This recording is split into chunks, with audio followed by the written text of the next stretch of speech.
Hey everybody, this is Raul Gonzalez. And I'm Oscar Ibieta. And our show is Medicare Agent IQ. And the reason that we do this show is first of all, I've been an agent for 15 years. Oscar's got just hit 10 years. Just hit the decade mark.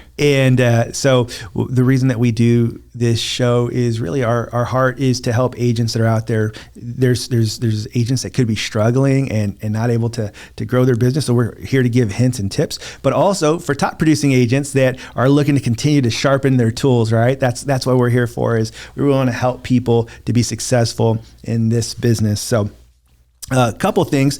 I was thinking about this a lot and really kind of utilizing customer service to grow our business. And there's so much value in doing that. And so we've talked about this before. There's not a lot of customer service as far as like the grunt work, right?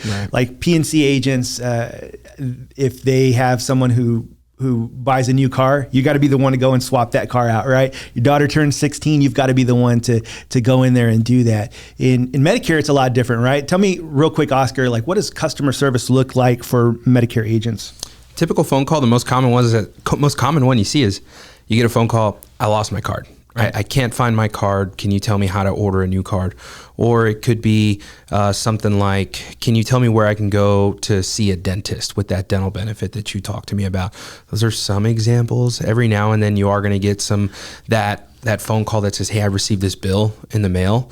What am I supposed to do with it? I thought the insurance was supposed to take care of it. And those are very low maintenance type of issues. Again, unlike what you said with PNC, you've got to update card payment, payment method and all that stuff. So it's very low maintenance, but we're going to dive into today why it actually makes sense to actually service your customers and actually use it as a tool to lead to some referrals. Yeah, the way I look at it, like when I was an agent, and obviously I'm still an agent, but I don't write nearly as much as I used to, right? I probably do like 10 sales a year, something like that. But when I was actively writing, when I would get a customer service call, man, I'm looking at that and I'm like, all right, that's an opportunity for me. And the reason is it's an opportunity for me to show this client that I promised, hey, I'm going to do these. I'm going to be great. I'm going to be a great agent for you. It's my opportunity to show them that I'm not just saying I'm going to be there for them, but I actually am. And so kind of one of the first things that I would say when it comes to using customer service in this way is to build genuine connections, right? So one of the things that I would always tell people is, do me a favor, make me the first call anytime you have any kind of issue. And then I would be open and honest. Like I can't do everything, right? Like there's certain things you're going to have to do yourself. But I want you to know that I'm here for you. And so make me your first call. There'll be times that I tell you have to call the 800 number and get it taken care of yourself. But there'll be other times where I might just say, hey, look, this is something I know off the top of my head. Let me do that. Do that, right? Yeah, I mean, you're promising great customer service, but you're also setting proper expectations. There's going to be times when I'm not going to be able to help you, but still make me your first phone call. And that helps with a lot of other things, right? If they are having an issue, they could call 1-800 whatever carrier, or they could end up seeing some commercial because they can't get a hold of their agent, where we will teach you, hey, let's take some pride in actually answering our phone calls or making promises to return those phone calls so that we can service those customers. Because when you receive a call, it's from one of your clients, it's because they need something. Yeah. And we got to make sure that we're there to solve those problems for them, right? Yeah. And in that building genuine connections, I think about, we had an agent who was she's been one of our top agents for several years. And she would always make a commitment that she would call every single person back by the end of the day. So if you call at 3:00 on a Tuesday, she was going to return your call before the day was over. And I think that's a great way to build genuine connections, right? And I would ask her, like, man, how do you do it? Like, especially because the last couple of years, she's over 1,000 active clients that are still on the books. We're like, man, how do you do that? And she's like, sometimes I'm just calling back to say, hey, I got your message. It's the end of the day. I'm driving home right now, but I didn't want you to think that I wasn't going to return your call. So I'm going to take care of this in the morning, but right now I'm getting home to my kids and those types of things. But talk about building a genuine connection, right? You become a real person when you talk to them about your kids, right? Like, or, and if you don't have, not everybody has kids, right? But you talk to them and you're just kind of open and just like, this is a real relationship, right? Yeah. Like the kind of the way that you and I talk, right? Like we know each other. There's a real genuine relationship there. And what ends up happening though, is when you have that real relationship, you're kind of thinking about when somebody says, hey, Oscar, who's your insurance? What kind of insurance do you have? You're no longer saying, hey man, I have Humana. It's great. Give them a call. I have Humana, but I've got this great agent that I think you should call and they'll be happy to help you. Yeah. The key word there is genuine, right? And like you said, you let them into your life just a little bit, your personal life, right? And I've used it too, right? My wife and I, we have an 18-month-old. And so a year and a half ago, 2 years ago, when she was pregnant, I'd be like, yeah, we're expecting, we've got a baby on the way. And it's just, you're not letting them in too much, but you're being genuine. You're being a human being. I know early on in my career, I was very guilty of this. I'd get caught up in just making the sale and moving on to the next one. Make the sale, move on to the next one. And what ends up happening is, yes, you're bringing business in the front door, but then you're letting them right out the back door. And why do people get into this business? It's for retention.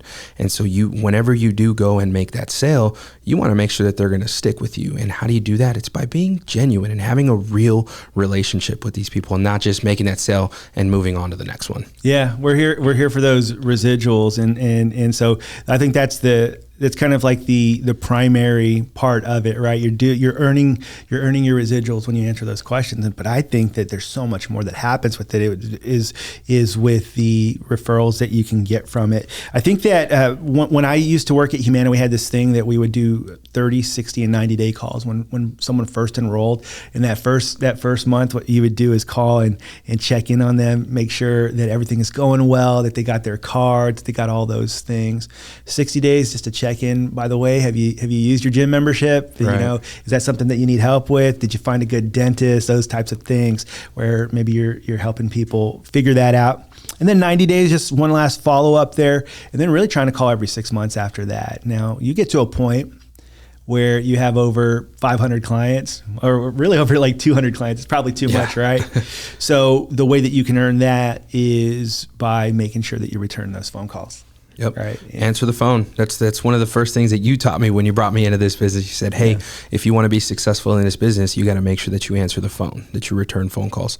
Because like I mentioned, if they're calling you, it's because they need something. And so you need to be there and be available to put out that fire. And you want to make sure that you are being highly responsive, right? Whether it's through an email that you receive, or if it's at the end of the day and you just couldn't get back to answering that phone call, just saying, hey, I got your message. I want you to know that I didn't forget about you, and I'm going to work on it first thing in the morning. Yeah. That was our next point: is be highly responsive. I think that's a great part of what we do. Is I can say it makes you feel good. So we have this agent, and whenever you call him, he answers the phone. And what I mean is he could be in an appointment with the client, and if you call him, he'll answer the phone. And so one day I brought it up to him. I was like, "Hey man, you don't have to answer my call if you're in an appointment. I understand." He's like, "No, you're important." And he goes, "But I do that for everybody." I was like, "Oh, well, I'm not that important then, right?" You're not that special. Yeah. But he was like, "No, but that's the thing, is that you are, and every one of my clients is important to me." And so if I'm in a meeting with somebody, I'll take the call, and then he'll mention that to the client. Hey, look, the reason I took that call right now is because my clients are very important to me, and I want you to know that I'm going to be there in that same way to you. I'm going to do the best I can to make sure that I answer your call, even if I'm busy. Just to say, hey, look, I'm going to do the best that I can to get this taken care of for you. But I am busy. I have to give you a call back. So there's different ways to do it, and I think that the best thing that you can do is be authentic, right? Yeah. Be yourself. So for me, it wouldn't work. I get too stressed out. I would struggle answering those calls in any situation, keeping up with notes and things like that. But what I will do is maybe especially when I was brand new, like as soon as I finished up with that appointment, get in the car, I'm returning calls and just doing the best I can to be highly responsive, take care of people as soon as possible. I have this thing too, where if an email comes across my inbox when I'm looking at my my phone, I'll take care of it right then and there. So if it's like 7:30 and someone sends me an email, hey, I'm looking for a doctor.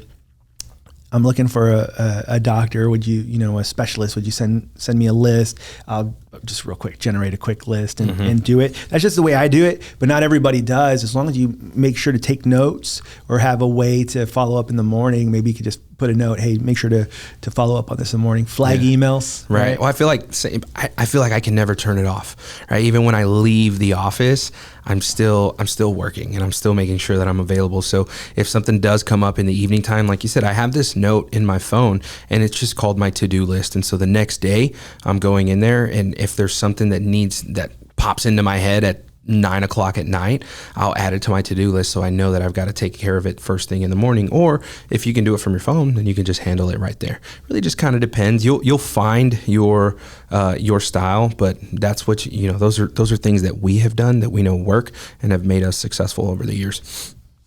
Yeah, absolutely. I think go above and beyond is a big one for me. Yeah. I know we've touched a little bit about on that right now, but go above and beyond.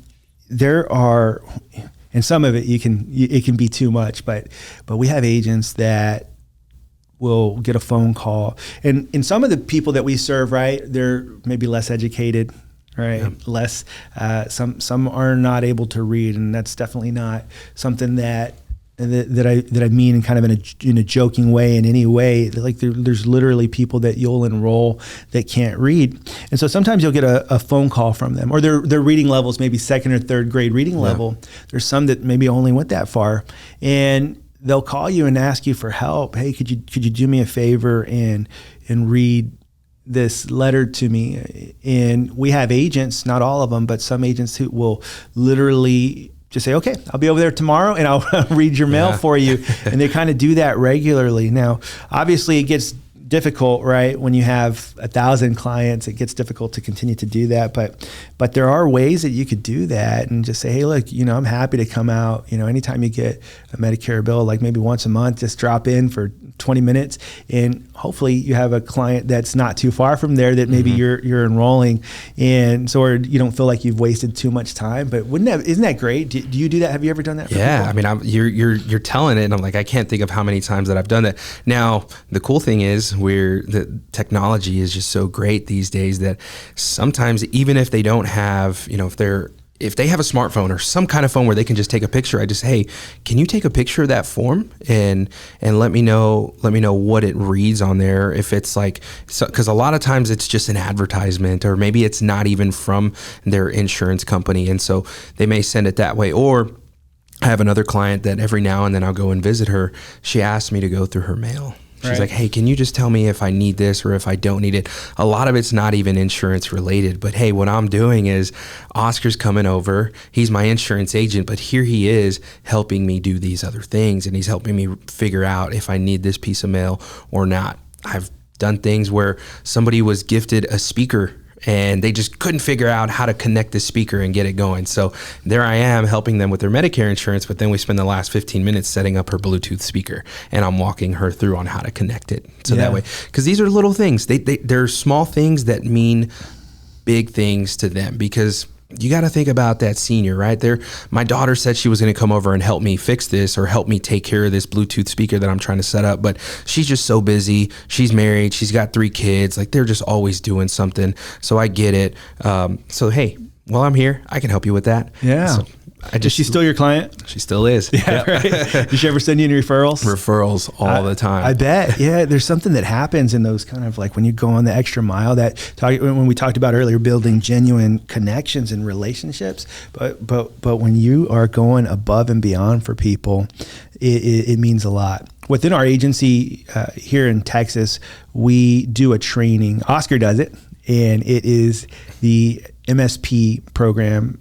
For those who are not here in Texas, or for those, will you explain what the MSP program is? Yeah, so it stands for Medicare Savings Program. It may be titled differently in other states, but what that is it's the Medicaid application. It's helping people qualify for additional help, whether it's paying for the Medicare Part B premium or even qualifying at a higher level where your co-insurances and co-pays, your out-of-pocket, your cost sharing is covered as well. And so that program is not something that we get paid to do as agents, but it's a value added service that we train our agents to become familiar with, so that when you're out in the field, you can discover if people are going to qualify for this program, and if they do, you can help them apply.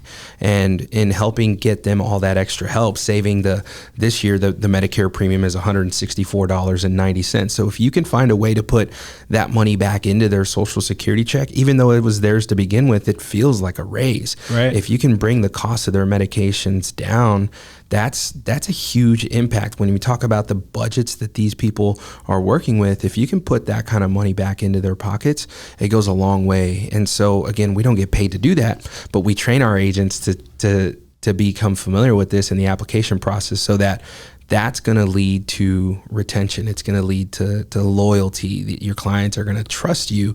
And then when they meet their friends, they're going to say, hey, you've got to give Oscar a call. He helped me get the $164.90 back into my Social Security check. And who knows, the friend that they referred to you, they may not qualify for that program, but hey, that just gave you an opportunity to meet with somebody and see, hey, look, you're not going to qualify for this MSP, the Medicare Savings Program, but given I do know that you have this insurance, and we do have another good option that's going to save you some money. So it can lead to a sale regardless. Yeah, it can be a struggle to do it, right? How many pages is the application for MSP? The easy application is only 8 pages long. And that's the easy application. Yeah, that's the easy one. And so it can be hard. Well, not hard. It can be time consuming, right? Mm-hmm. But couple things that happen, and so my heart usually when I do things like this is like it feels pretty good, right? Yeah. To be able to help somebody who maybe struggles to read or just struggles with the paperwork. To be honest, I struggle with doing 8 pages of paperwork. Yep. It's a struggle, and so there's something that feels pretty great about helping people, right? When you're able to go the extra mile in that kind of way. But I think that really helps to build that relationship. You mentioned earlier that they become super loyal, right? They're not going to go anywhere, right? Most people that you help, one of the things that people say, and this is, I don't always believe it to be true, but one of the things that people say is that some agents find that the dual population, that's people who have both Medicare and Medicaid, are less loyal.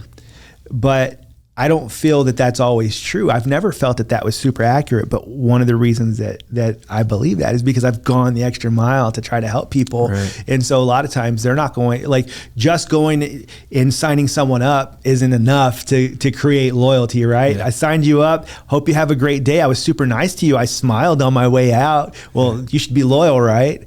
Well, that's not how it works. Like the loyalty comes from this, but you're going to be a lot more likely to get referrals when you do that for somebody. So the next point that we would make would be ask for referrals. Mm-hmm. And I think that a lot of our agents, not just our agents, but agents in general, they feel a little bit weird to ask for help. They're like, oh, it was weird for me at first. It was just a little bit uncomfortable, right? Hey, I'm helping you, and now here I am asking you for more business. But you got to change the mindset. It's got to shift into something else. It's like, hey, I'm bringing all this value to you and I'm helping you. Who else can I help? Right. I would love to help anyone else. Sorry to jump in there, Raul. I just wanted to get that off my chest. That's perfect. I think that's exactly the way that we need to do it is we have to get out there and say, hey, you've got to do it in a tactful way. That's one thing I've seen people butcher, and they're trying. I've heard someone say, I don't get paid to do this this Medicaid application for you, right? But that's not a way to tactfully say it. There's a way to kind of say, a lot of agents aren't able to do this, and I spend a lot of time learning how to do a Medicaid application. And the reason that I do that is because I'm really hoping to help someone like you. Do me a favor. If there's someone else that that you think might qualify for Medicaid, maybe you have a sister or a cousin or just a good friend from church, something like that. Would you do me a favor? Would you mention to them that I am an agent that would be able to help them not just sign up for Medicare or for a Medicare plan, but also could help them do the Medicaid application? Would you do that for me? Well, yeah, absolutely. Yeah. By the way, who else do you know? Like I'm just gonna kind of put them on the spot. So kind of going back to the compliance part right here, when you do Medicare, you're not able to ask for a referral. You're not able to say, hey, do me a favor. Like they teach you on life insurance, right? Like your day one in life insurance, you're like, okay, write down 10 of your friends that I might be able to help. So we don't do that, right? We don't do that in our business. But what we do is we can ask, hey, will you do me a favor? Will you tell your friend to give me a call? The person that you think I might be able to help with the Medicaid application, would you have them give me a call? I would love to help them. Yeah. And do it in that way. People are happy when they have somebody who goes the extra mile for them, when they have somebody that's doing all the right things for them, they're happy to refer people to you, and it almost brings them joy, right? Yeah. They're like, oh man, I'm so happy. I've got people that would call me up and be like, hey Raul, I got another one for you. Mm-hmm. They're like, oh yeah. And then when they do that, it's something that you've got to get excited about. Oh wow, thank you so much. You know that it's like one of the best compliments that someone could give me is a referral. It just means that I'm doing a good job for you, and I appreciate that. Yeah. I think about, asking, there's another missing piece to that when you ask for the referral, and it's following up, right? You're in the home, you ask that question, who else do you know? Well, my sister, or well, my neighbor, whoever it is, will you do me a favor? Will you tell them to call me? Just the way that you said it, that was perfect. Yeah. Now, the other part to that is follow up. And so we talked about putting notes in our phones. I have another note in my phone that is titled follow up. And there I'm going to put, okay, I met with Jane Doe and I need to follow up with her neighbor, or follow up with Jane Doe about her neighbor. So I may check back in a week later, 2 weeks later, and just say, hey, have you received your card? Great. I'm glad you got your card. I just wanted to make sure that you got it. Hey, I know you talked about your neighbor. I haven't heard from her. Could you do me a favor? Could you follow up with her and just ask her to give me a call? I've been waiting on her phone call, but I haven't heard from her. So I just thought I'd check in with you while I was calling to make sure that you got your card. Yeah. And they'll do it, right? They'll do it. Because really, did any of that feel pressure? Nope. Did you feel any pressure coming from me when I asked Maybe that? a little bit. Maybe, yeah, but not, it's the right way to apply pressure in this business. Correct. Right? Yeah. Because I was calling to make sure you got your card. Right. That was the reason for my call. And then it turned into, while I've got you on the phone, I haven't heard from your neighbor. Yeah. But it's the right kind of pressure where we're saying, hey, look, I can't call your neighbor, but you can. And so otherwise I wouldn't bother you with this, but if you wouldn't mind just reaching back out and say, hey, you didn't call my agent yet. And maybe it could be maybe they did call, but maybe they got the wrong number. So I would love it if you would just follow up. Right. I think that could go a long way in getting them to make that call. You'll be surprised how many calls that you get. Oscar, let me ask you a question.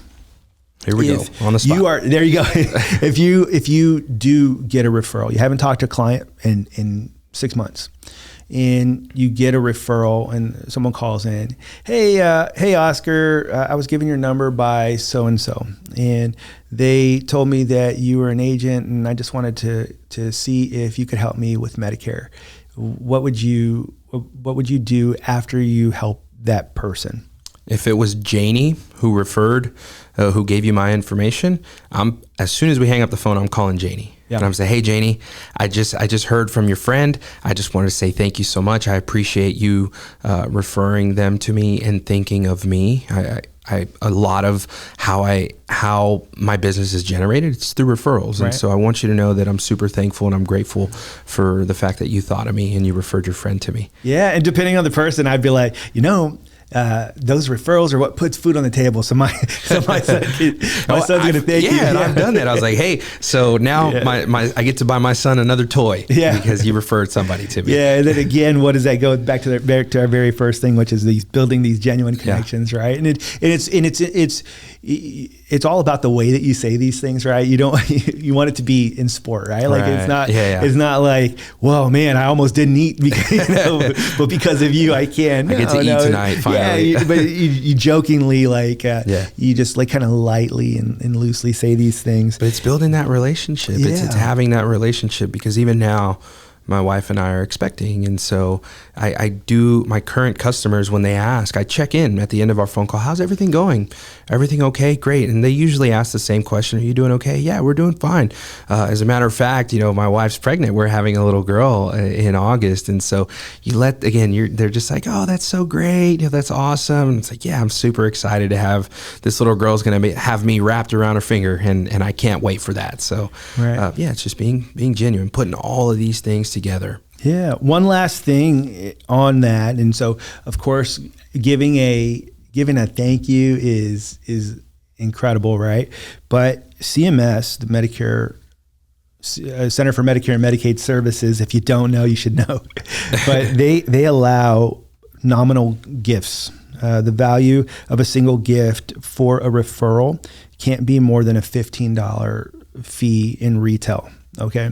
So what does that mean? You cannot give a $50 gift card to Sizzler. Is that still a place? I don't know. For some reason that came to my mind. Hey, maybe in some state it's still a thing. But you can't, $15 max on a gift, but you could put together a gift. It can be easily converted to cash. So it can be one of those Visa gift cards, right. But you could give a gift card. You could give just a gift. So here in San Antonio, if you're from San Antonio, we have something called Fiesta, and they have these sometimes wreaths that you would put up on a door, and it's just kind of decoration for Fiesta with the bright colors and things like that. So I had an agent. They said they were able to get one for $15, and that's how much people charge for them. And so during this season of the year, which we're in right now, or we're getting to, they would gift that if somebody were to give them a referral. So the one thing is that it can't be, or there's a $75 aggregate limit on gifts per person per year. So just keep that in mind. And so I guess it could be $150 if it's husband and wife, but that could be something that you could do as well. I've never really gotten into the gifts. I'm probably because I used to work for a carrier, because I used to work for Humana. I never, I would ask them, can I get them a gift? No, that's more, but it's something that you can do. And a lot of our agents have done. There's one thing that you're not supposed to do is be like, hey, by the way, if you send me a referral, I'll give you a gift. It has to just come after you get that referral. Right. And so I would keep that in mind. So just a recap, the key ways that customer service leads to new referrals is basically you're going above and beyond for people. They're going to tell you about it. And that's something that it's kind of like in lieu of leaving a review. And in lieu of leaving a review, would you tell people about me? Maybe give a real review to your friend, right? And people do that. And so really there's a call to action that you leave your customers with almost every time. Yep. And it'd be if I'm closing up a phone call, if I'm ending a phone call, I would say to them, hey, by the way, even if it's just like it's 6 months from the enrollment, say, by the way, I'm just kind of, if you could think about, and I'm asking in an open-ended way. What you'll notice is that, and you probably do this too, right? When you are on the phone with someone who does sales and they ask you a question, it's almost second nature to say no. That's why a lot of salespeople will try to trick people now. They're like, "Is there any reason that you wouldn't want this?" And be like, because people's natural inclination is to say no. What I think what ends up happening when you word a question that way, is there any reason that you wouldn't say no? Is it makes the customer stop and think. And I always tell people, like, I think that I am listening on a 15 second delay. And what I mean is like they might say it, but I'm not fully listening until they have to catch my attention. Right. And so when someone says something, is there any reason that you wouldn't want to go with this insurance? It makes you stop and think. So it's not my style. I don't like to do that, but I do like the idea of asking open-ended questions. And what that would be is like, by the way, who else do you know that's going to be turning 65? Do you have any friends or family that are going to be having a 65th birthday coming up? So I would throw that out there at the end. And so again, I just think that let's do the best that we can to let's be there for the people. Our hearts are in the right place. Let's be there for the people, and we can get a lot out of it when we do that. So. Well, guys, thank you so much for being here today. We really just want to, again, be there for our agents, or really for any agents that's struggling out there, or any agent that wants to sharpen their tools. So we're here. Till next time. Thanks so much. Thank you.